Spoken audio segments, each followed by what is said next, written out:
6 గ్యారంటీలు 13 హామీలు అందులో కేవలం ఆర్టీసీ బస్సు 200 యూనిట్లు తప్ప ఏ హామీని కూడా నెరవేర్చలేకపోయింది కాంగ్రెస్ ప్రభుత్వం. ఎన్నికల ముందు అనేక హామీలు ఇచ్చారు, ఓట్లు కురిపించుకున్నారు, ఇప్పుడు ప్రజలను మోసం చేశారు. మీ లెక్క ప్రకారం రైతులకు, వ్యవసాయ కూలీలకు, కౌలు రైతులకు అసలు పనిచేసే ప్రతి మొగానికి 98% డబ్బులు ఇస్తామని చెప్పారు. కానీ సీఎం గారు మీరు ఇచ్చిన ప్రధానమైన హామీల్లో 2 లక్షల రుణమాఫీకి సంబంధించి మీరెవరైనా ఉంటే ఈ రోజు వెళ్లి బ్యాంకులో అప్పులు తీసుకుని వారు కూడా తీసుకొని రండి, 9న మా ప్రభుత్వం ఏర్పాటు చేస్తాం, వెంటనే రుణమాఫీ చేస్తామని చాలా సందర్భాల్లో చాలా సభల్లో చెప్పారు. ఇప్పుడు ఆగస్టు 15 వరకు మీరు పొడిగించారు. ఎట్లా విశ్వసించాలి? ఇదంతా ప్రజల్ని దగా చేసి ఓట్లు రాబట్టుకోవడానికే కాంగ్రెస్ పార్టీ ప్రయత్నం చేసింది.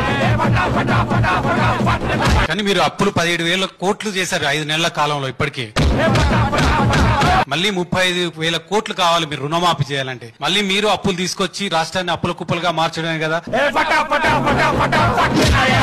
అవినీతి రహిత పాలన ఇస్తున్నామని చెప్తున్నారు. మీ మీదనేమో ఆర్ ట్యాక్స్ అంటున్నారు. ఇంతకీ ఆర్ ట్యాక్స్ అంటే ఏంటి? ఆర్ ట్యాక్స్ ఎక్కడికి వెళ్తుంది సార్? రియల్ ఎస్టేట్ వ్యాపారులను, కంపెనీ యాజమాన్యాలను బెదిరించి కాంగ్రెస్ ప్రభుత్వం డబ్బులు వసూలు చేస్తుంది.